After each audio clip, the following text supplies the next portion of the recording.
Well, folks, welcome back. Episode 2 of Talking Derry City, Season 3 now. And the League of Ireland is back with a bang, Kev. It's a bang, definitely. President's Cup, Derry go down to Tala, get the 1-0 victory. Darragh Markey with a goal. James McClean sets him up. Has a bit of popular Rovers fans who made him feel welcome, in inverted commas. And then, well, I suppose we can discuss then in the press area after the game. James had a bit of a pop with a journalist everybody knows about is Paul Rowan. Basically, James says, look, I'm not going to be speaking of this man in the room, so either I go or Paul Rowan goes. Well, James went. Paul didn't leave the media area.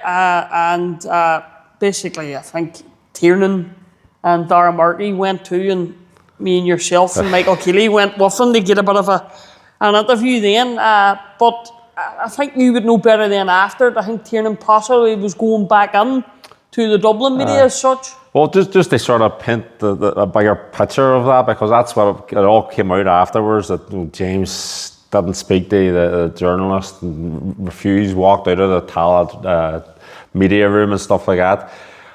Okay, what was it like? Because there must have been about 20 journalists on there, like, you know, and it was just about the three maybe of the Derry media. Yeah. And we all were kind of just standing, didn't know what was going on. We were proper blindsided by the whole incident. It's actually, it dates back to, I think, an Ireland-Austria qualifier game, doesn't it? Like, where... It's fought something James and Martin O'Neill may have said in the press conference, and Paul Rowan may have sort of reported on it, and FIFA were involved, and it's obviously James hasn't got over that, and you know, and maybe rightly so. He didn't want to speak to this particular journalist. Now it happened the way it went. It was either James going or the journalist going, and the journalist was basically, this is my workplace. Yeah. This is a media room. I'm staying put. If you want to go, in fairness, he said to the rest of the media, ourselves and the Dublin media, do you want to go out and speak to them? Go right ahead. Yeah. So at this point in time, we're buzzing after a fantastic game of football. Derry won the President's Cup, and it was everything was you know, nice and rosy. We're going to get our interviews and head up a road. This put a bit of a... It was an absolute spanner. It was a spanner thrown on there, definitely. But the funny thing was, well, maybe it wasn't too funny, but we followed them out because Tiernan was there and James. Obviously, we're going down to get the Derry City's perspective, like for our outlets, like. To be fair, to be fair to Tiernan, when we asked him, Tiernan, do you want to do it? But Tiernan says, listen, we won together, we lose together, we stick together, and we're going out here. And it's very much that siege mentality that he wants to instill here as well too. So he was sticking together. Well, the Dublin media didn't think that was the way to go about it. It looked maybe like James was kind of calling the shots in that regard, like, and they weren't too happy with that. But we went round the room, and it was actually round the corner and the room next door. So we did our piece with Tiernan and James and Darragh Markey, got our stuff done, and yes, Tiernan did sort of think he was sitting outside while Stephen Bradley was on with the Dublin media and was double thinking, should I go on here now? And I think Lawrence was going to go and see if they needed him at that stage. But then it was all, you know what, this is the way we do it. Like we're sticking together. You know, it's an all for one kind of thing, and you can see that's the mentality that they're trying to drive into that dressing room, which is not a bad thing either. But no, and I would like to sort of point out too that all three of them were going to go and speak to the Dublin media. This was not the case that they weren't going to. And I do know that one of the Dublin journalists did meet James and did meet Tiernan before they got on the bus and got quotes and talked about the game and whatever. So, you know, they were going to be doing any interviews if needed. People made their decision that they didn't want to. That's I stand by that, no problem. I have no qualms with that at all. But look, it's one of them incidents, as we sort of jokingly says going up the road, it's a glorified pre-season friendly and it's gone crazy. It is, and that's what James McClean's bringing to this league. We talked about it last week. He's just bringing fireworks. Like even if we look at his performance on the pitch, and the $1 million question before the match started was, where's James McClean going to play? I think he went everywhere. He was He was everywhere. right back. He was right wing back, and he was midfield by the time the kickoff. And the amount of guesses everybody had done. Aye, but even when he was playing, he was switching a wee bit. He was playing that. He was falling on for Brandon Fleming to get forward or left back. But he was playing that 6 role, but was more advanced as well too than the Manchester would have been. And he played it really well, and he added as a wee bit of bite as we expect off James McClean under that midfield. You know, when he had obviously the set up a goal, brilliant, taking it on. It's just James McClean at his best there, just taking him on the outside, back the years, clipping it in with the left foot, and Darren Markey's inside of the boot off the underside of the bar was fantastic finish. But there's James's reaction end and just you know quieting down the Tala fans who were calling him all sorts. Yes, that's a right way of putting it, folks. So it was good. It was just good. It just brings that bite. I think it's been the missing kind of link with the Derry team in recent years. Now you've had your big, aggressive, big personalities on that team, but not like that. Not driving them on. There's a wee bit of bite in that midfield. It was a competitive, friendly. But there was a couple of tasty wee tackles that sort of set the tone for the game, didn't they? It was, like, I no doubt about it. As I was saying to you off camera, like, Sligo Rovers aren't getting that type of competitive edge going into next Friday night. And that's what we can talk about the President's Cup when you're going back up the with a trophy and all that. It's all about Friday night. Sligo is more important than the President's Cup. And come August, halfway through the season, nobody's going to be saying, do you mind that night in the President's Cup? We won it. No, but they will be saying, just domestic trebles on. No, folks. This is what I'm dealing with every week. But no, I suppose we can get these sort of our pre-season preview, I suppose. When you look at it now, we have to talk about the champions at the end of the day. Rovers are still going to be the team to beat. Michael Noonan, we're recording this on Sunday night.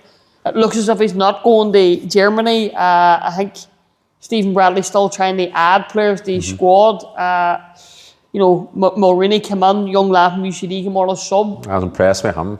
Do we think they're still the team? Remember, they had Burke, Gaffney, well, boys that weren't playing the other night. Yeah, the team that he put out. Now there's a couple of young players on there as well too that are talented. There's no doubt about that. But if you were basing it on that team that played in that first half, then Derry have a massive edge on them. Now, when Grant came on and you had Dylan Watts and Healy, who's been outstanding last year, and he'll have a good season this year, you would say too. Once they get going, they've had 2 pre-season games because they've had a bit of a hangover from the European crusade that they went on that just finished there just before Christmas. So it'll take them maybe a while to get that full swing. But when those guys come on, your Gaffney, your Burks, you've got Jack Byrne who was on there just back from Dubai and his rest, maybe a wee reset, a new haircut too. But when he got going, and there was only like a wee maybe 10-minute spell in the game where he was bossing it a bit. And if you get him going and you get all those guys that we mentioned, then they're the team to beat. They definitely are. They've won 5 out of 6 league titles, and it's not by chance. No, and then obviously we'll go into more detail about Derry City, but then you look at Shelburne, finished third last year, Joey O'Brien. There's a lot of talk of Harry Wood possibly going, may not be going. As I say, we're recording this on Sunday night and we'll know more later through the week. But Shels finished the season strong. Their midfield was very good. I think young Henry Francis will be a big player for them. McElroy in middle of field, JJ Lunny, they have tasty. Like, they're definitely, I think it's just the final third. Like, most teams are looking for that striker to get you the goal. But I think Shels again, Joey O'Brien, the Damien Duff factor, Damien who now I suppose it is when they left. Joey O'Brien kept that ship going, like. Yeah, the money that they've spent, like, and obviously they're generating that from that European run, which is a big incentive for Derry City to go on a kind of running and generate that kind of income where you can build your squad even bigger next year. But they're strong. They're definitely like for me, it's Derry, Rovers, and Shels are the 3 big ones here. Pats, but you would obviously, everybody was tapping them for the title last year. I was one of them. Because of the way they finished the year. Yeah. I know Stephen Kenny, he's kind of a wee bit more cautious in the fact, but probably preferring the fact that nobody's going to be looking at them and at the top end and they'll be challenging. They look a bit light. in terms of who they've brought in. Well, he lost obviously Mason Mainley, was going to be a big loss for any team, but they've obviously brought in Keena's back, and obviously from Derry's point of view, Ronan Boyce has joined them too. But they seem to have a lot of injuries that's sort of picking up during pre-season, and he's El Bazouris, guys like that there, who they're going to be looking to kick on this year too. So I think to be honest, the pressure is on Stephen Kenny because the investment has been made, and he wants to get some pads up at league table, and that's a biggie, you know what I mean? They, not getting into Europe and all too, and it's just a big thing where Stephen Kenny knows himself for the investment and the name of some pads. They have to be up there challenging. Yeah, I know he was over at Brentford and a couple other, there was a Derby as well too. Yeah. During the close season, looking to see if he can pick up things, and he's always been he's an innovative manager. He always has been. He doesn't stand still, so we can see what he's kind of going to adapt and bring to this league. He kind of, I think I was just reading a piece where he's kind of underestimated coming on and how well they were set up from the year before, and it kind of caught him off guard when they weren't. They were picking up injuries, and now, as you say, like Mason Melia, guys like that gone. We've got Ronan Boyce down there. We'll be keeping an eye on how he gets on. I think he's a great signing for them. But a lot of question marks over Pats at the moment. There's no doubt about it. And then I suppose we're still staying in Dublin with Bowes and Reddy's. Again, he's like a Stephen Kenny situation. Really has to start well for the fact of how many times were we doing last year's podcast? He was get him sacked at half time for about 4 or 5 matches in a row as far as the Pats fans. But he's added to Big Hickey coming in from Galway. There's a few rumours he could be playing centre half, and a back three or whatever. And I don't know what. Well, he's got the height. He's definitely got the attributes, but does he have the understanding and maybe hold his line and things like that? And wee nippy striker getting them behind him. I don't know. I think. But it's like you've got Sam Todd there as well. And they've obviously signed Diallo too in midfield. Diallo is going to be a great Diallo is definitely one of my favourite players of the past couple of seasons, and it's unfortunate they couldn't have fit him under this Derry team, But if you've got James McClean, Sal Diallo, you wouldn't think of kind of comparing the two, would you? Before Saturday night. No. But Diallo's a great signing for them, I think, and he has been shrewd in the transfer market. He has strengthened them. Probably not finished yet. Bowes, I expect a big push from them. Well, this is it. Dawson Devoy is now he want to elevate. He was nominated for the Player of the Year, so he wants to elevate himself again. Ross Tierney's still there. The big one they lost is obviously at the Brandywells, James Clark. But you sort of go through the whole league as such. You look now at Sligo, they've lost young Eldon, massive blow. Actually come on today for Hibs against Rangers. He came on as a second half sub. They drew 0-0 against Rangers. I don't know how he got on, but I've seen he come on. But that just tells you, what I mean? Hibs are looking at him, signed him, and he's straight in their squad, and he hasn't kicked the ball. It's not like he's played much football since the end of the season. But he's a big blow for them going, Definitely. And the thing is with John Russell, you have to give him credit, because year on year he is losing his best players.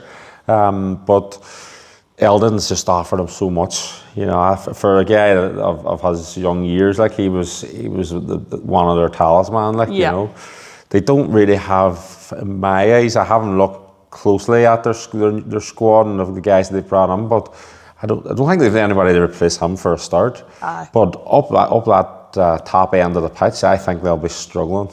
We've got obviously Jackie's there too as well, but you've got another ex-Derry City man, Kavanagh, up top for them, and Will Fitzgerald, who's their captain this year as well, and other than that, I don't see too much from them. They be first of all, in terms of Europe or anything like that, I think they're going to fall well short of that. But I think it's every year we sort of thinking they might struggle, but they always, to be fair to John Russell again, he signed somebody you never heard of, and he gets some results. Ellis Chapman always springs to mind, so I think Kiki is he's done really well. So it's a case of John Russell pulling something out of the hat and doing well. Waterford, it's all changed down there. New manager in there now too. But they still have young man up front. You know what I mean? That's the biggie. Harry Hammond, and you have his critics this year again too, and his doubters, and he just keeps like defying the years, like, you know what I mean, and by banging in the goals, top goal scorer, and he's just brilliant at what he does, Kev, like, isn't he?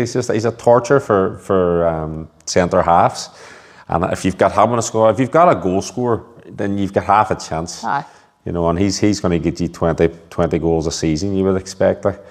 Obviously, Dundalk came up. Conor Cairns, keeper-wise, he's added on up at the top end of the pitch. We know a man that formerly branded with Danny Mullen. You're excited about him. I am. I think, and he's just the pressure's off a wee bit more. Maybe he gets a wee bit more game time. Owen Kenny up with him, Stephen Kenny. That'd be an interesting wee partnership too. Northern if Ireland they played together. Like, so, you know.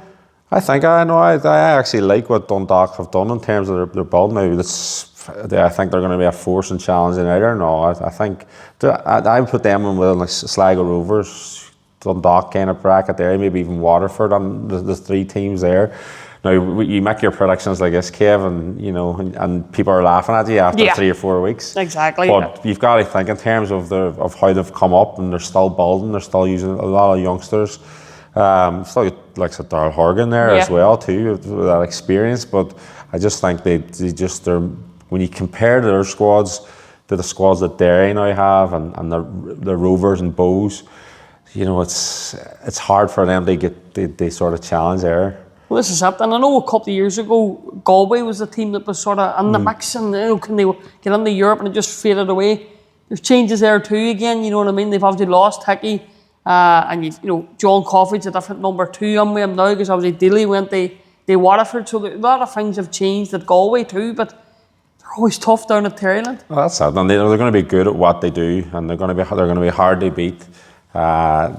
Coffey's wily old fox, like, you know, he's been around, knows the league. He again, you talk about, you know, plucking guys from obscurity. Like, I know that, like, a lot of players coming over from the Canadian leagues, from America and things like that too. So they do a lot of that kind of recruitment. So you just don't know what they've got up their sleeve. I haven't obviously seen any of them. I've seen a wee bit of so. friendly. I've seen them. They played harps, and they brought a few boys on. There's a lot of team sheet was trialist. Conor McCormick actually more off the bench that day, and slotted on the right back. But I think it was more of a trialist situation, just checking things out.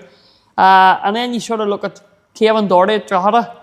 Every year the man just keeps losing players, and if they kept big announcement by keeping Keeley or Heaney, the centre half, keeping him for another couple of years. It's a big signing for them, keeping him on there. And Drogheda always do, particularly at home, they're always tasty. Yeah, I was actually talking to Kevin Doherty. It was around the time Darren Markey was coming and getting announced to Derry, and he was just, you know, his head in his hands kind of thing, going, we just can't compete. We just literally can't offer what these other clubs are offering, but he still does it, and that he's got no budget, and he's working miracles every year. You know, getting them onto Europe, getting them winning cup finals and stuff like that. So he's just a bit like that sort of siege mentality where it's us against everybody else. You know, and it works for him. He gets the best out of the players. He gets an extra 10% out of them. Darren Markey speaks very, very highly of him and what they've done, but obviously he wanted to move on to a higher level now. He knows at that stage of the career it's a league title. He's not going to get it at Drogheda, but Drogheda will be there. They'll be hard to beat, and we're looking forward to see who he's brought on and what way they set up. You know, they're always, as I say, we keep saying it down there. They're pitch tight, good atmosphere. Always difficult, no matter who you have, your Shamrock Rovers, your Derry City, or your Galway, it's always going to be a tight game there. Well, Simon, obviously, Derry was the sort of first competitive look for everybody. Would have been the Stewart game. Wasn't really, didn't have much of a team on there. The President's Cup, and you've seen everybody. And you've quite a few players to come back, but boys that really impressed. Thomas up front, I thought was excellent.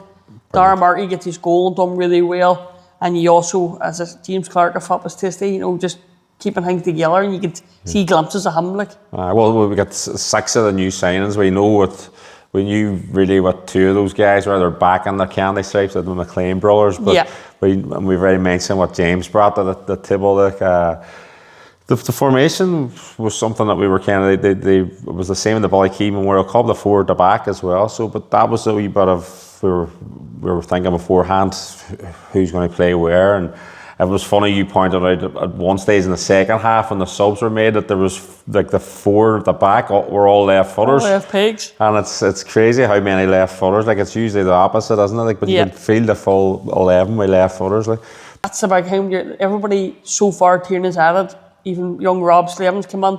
He's the hunger too. They've all come in with something to prove to other clubs or to themselves. Just they want things. And then you bring back Patrick and James. They don't need to prove nothing. No. They just want to do it for their hometown team. Like, so it's definitely another addition. I don't think it'll be the last. I think, to be honest, I think they'll be looking. But you know, we looked at the President's Cup tie.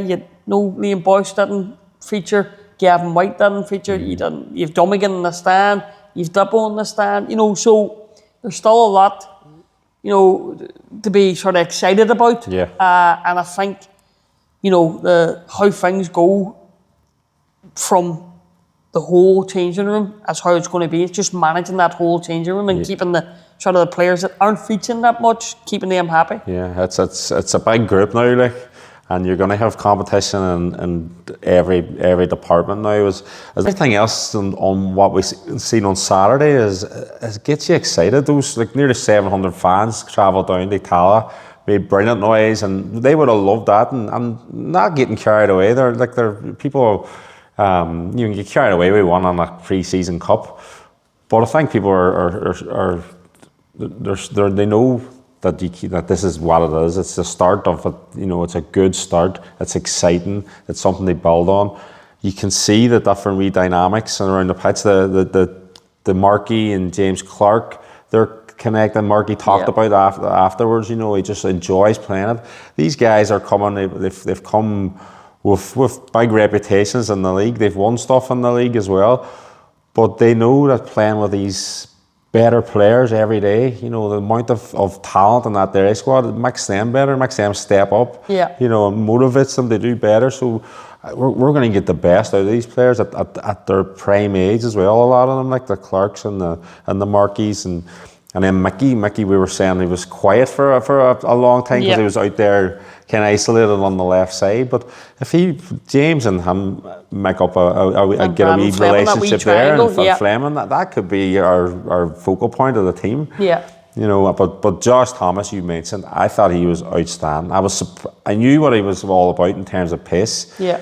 The guy has no fear, and that's what I loved about him. Like, I know he's like 4 foot what, but he you know, I tell you what, and he's built and he's strong and he's got a superb touch. There was one that came at him and he just took it down the inside of the foot, turned and went. He's also holding up the play as well, which is, I don't think he had on him as well. So he's for me, he's an all-rounder, like, and aggression and the tackle, and you know, he's. Well, the big thing that you seen, I think it was one time Rob Slavin just literally played ball over the top and just says to him, run. And he ran down the wing, and I think he was running back with Dan Cleary, and he won a free kick high up the pitch, and you just went, that's what you need. Let's get the team up now, and that gives you that option. We just laying that up then. But you're talking about Darragh Markey. I know we were speaking to Tiernan after it, and even whenever he signed him, he says he wants him to get his figures up, double his figures, and creating chances and getting goals. Well, that is something that I spoke to him about after the game on Saturday down at Tala, and this is what he had to say. Well, one start there and a goal, and I know your manager just alluded to that. You wanting goals this season, and well, what a way to get it. Yeah, happy days. Delighted. I think it was important to get off to a good start and get off the mark early. You know, it's a game that I participated in last year as well and came out on the other side. So delighted to win the game. To be honest, it's good to have it in the silverware. So delighted, off to a good start with the team and trying to build that bit of momentum now as well. It's important. You know yourself. Yes, it's the President's Cup, and you can lay down a marker, but next Friday night against Sligo's the biggie. 100%, yeah. No, it doesn't count really at the end of the day. It's just it's a competitive friendly at the end of the day, you know. So at the same time, it's important mentally to get a win under our belts, particularly against Rovers. But 100% the most important games start from next Friday. So every game's going to be a cup final, and look, once we give that effort and show our quality, hopefully it's going to be a good season and an enjoyable season for everyone involved. And I know your manager's just alluded this season is about getting your numbers up, not just goals. You playing sort of different position, you were getting further forward this season, is that something you'll be looking for? Yeah, kind of playing on the right side at the moment. Look, I know when I was talking to Tiernan before signing, he said that he saw me playing anywhere across the front three, and look, there's competition all over the attacking areas of the pitch, so it's just up to myself to kind of keep them levels up. And look, I'm playing with on the other side, I'm playing with really good players when I am on the pitch, so hopefully just naturally goals and assists will come with that. There you are, Simon. He sort of spoke away about, I agreed that, the gaffer had said they may want to get the tally of goals and assists up, and it's not bad, 1-on-1. What a finish it was too. He's got that in his locker. But I think he scored 4 in the league and 1 in the cup for Drogheda last year, which has sort of, he should be doing a lot more than that. But in terms of the way Drogheda play and everything else, and it's kind of restrictions of that, because it would have played a lot of a defensive kind of role in that too. But he's got 1 now already, and I think Tiernan Lynch, he says, look, you owe me 14 more. So we know what his target is for the season. I don't see why he can't get 15 goals. And if he's getting 15 and Mickey does what he did last year, you get Liam Boyce got 11 goals last year. If you've got goals coming from all around this team that's here, what you have to do. Then and if you looked at that Saturday's performance, and that's what excited me most, when we're counter-attacking, and Josh Thomas gives you a brilliant outlet. But also, there was 2 or 3 different occasions we were on the break, and it was Mickey Duffy going down the left. It was Darren Markey was away down, but there was people. There was Adam O'Reilly or Dos Santos. Or Dos Santos was in. Dos Santos, how he didn't score that one. No. The rebound's worse. The rebound on the left foot. And I think he maybe had a wee bit too much time to pick a spot, but there was just so many options there when we were just like, it was like a red arrows at times. It definitely was. It is a case too where, Derry sort of have to look at this. I know we alluded to it last year, but I couldn't believe it. I was looking at the fixtures before we came in here, and Shamrock Rovers start as Dundalk, and then they have, before they play Derry, Pats, Bows, Shells, and then Derry. Like, no disrespect, that's an absolutely stomping start for them. Fair play to them. You come out with valuable points here, and this is where you go with Derry. 4 home games in a row. Mm-hmm. You could be going to Tala with 12 points in your hip pocket, and you could be going to Tala with a lead over them, because no disrespect, Pats, Bows and Shells all have to start well too. Yeah, they do, and that's the opportunity that they've got. I think just with the momentum from Saturday would have done them the world of good in terms of confidence, and with the fans behind them, the excitement, even from the James McClean signing and things like that, it's just snowballed, the excitement around the Brandywell. I think the excitement started from James Clark. To be honest with you, Clark really kicked off. In fairness, that was like a marquee signing there. I know Marquee was before that in Slaven, but those signings were definitely building that sort of excitement and momentum. And then it's going to be a sold-out Brandywell. Everybody's just dying. They see it, especially that performance on Saturday is going to make everybody even more excited. They see it. I think I'm going to be the only one not there, Kev. Unbelievable. First game of the season, bottling it, but that's another story. We'll worry about that next week. Talking about the first game of the season and the build-up, and we're talking about the Brandywell. There was a bit of news, obviously, this week. The Brandywell, Celtic Park now looks to be the go-ahead. Yep. Come April, we're all moving to Celtic Park for 5 or 6 games or whatever. That's massive news for the club. Huge. It's the only thing, and you don't want to have any kind of negativity towards it, but could it be disruptive for the team and where they're going? Now, you're going across your 400 yards up the street. It's your home venue, and the whole, if it's Shamrock Rovers for that first game at Celtic Park, the whole history of it and everything else, I'm sure that'll be built up and there'll be a huge crowd, and then you've got that in your back.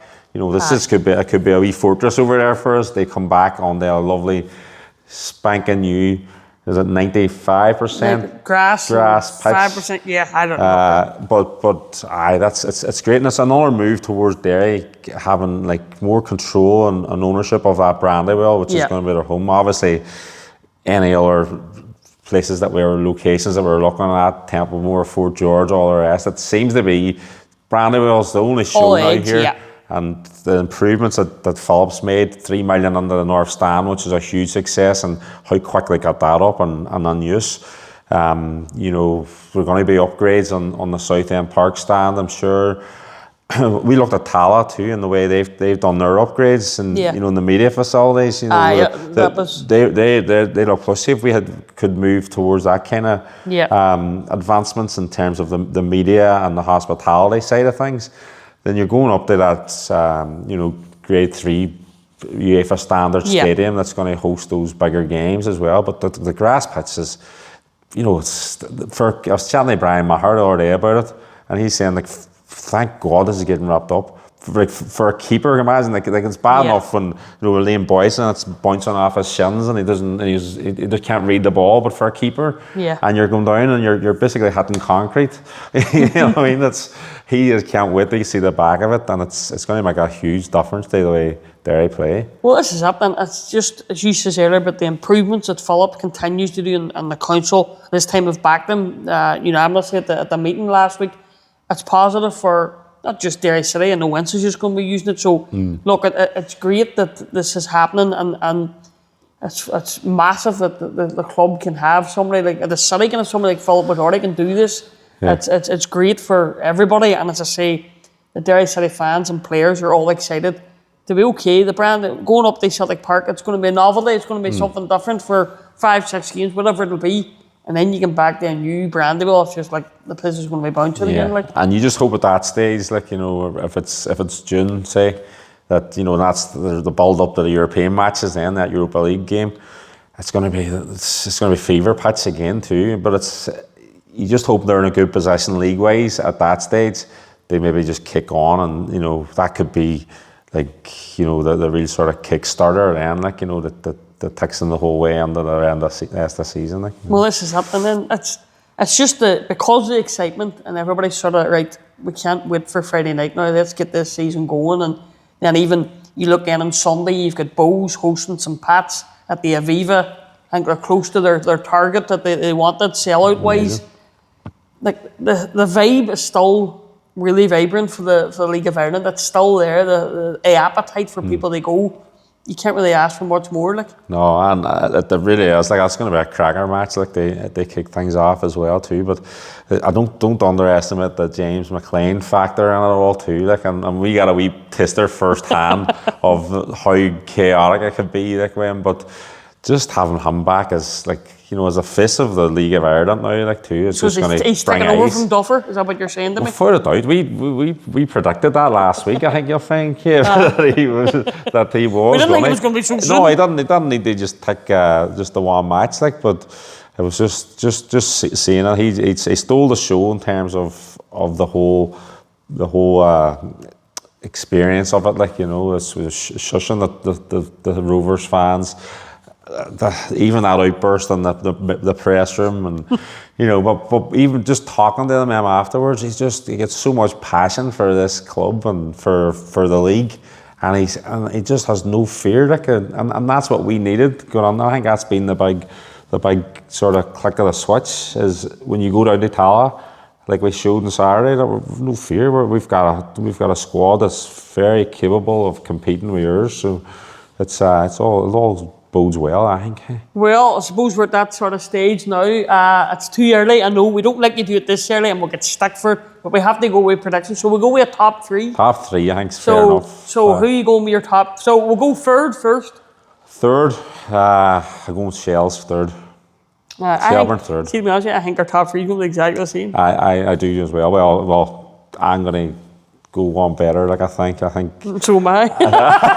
Well, it's hardly exactly the same, man. Well, it's going to be. It's going to be exactly the same three. Yeah. Derry City, I think, are going to win this league. I'll just have. You can feel it, like, you can feel something special happening here. Rovers second. Rovers second, obviously. I can't disagree with that. To be honest, I think the big thing for Tiernan And the squad is the dynamics in the changing room. Yeah. Is keeping everybody happy. Is, I suppose, keeping James to be, well, just keep ways here, settle ahead. Don't be going crazy all the time. We need you to be going. We need you on the pitch too. I think if you can keep the dynamics in the change room to the way they were last year, they showed that never say die attitude coming through from games where we're behind, come back to draws, come back to get victories.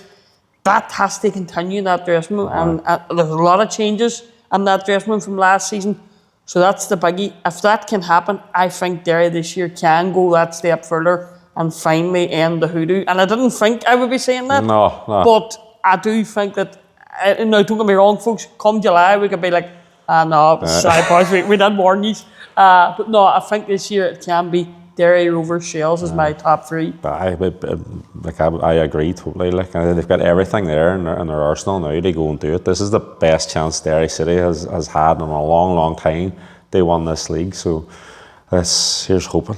Well, on that positive note, folks, join us next week.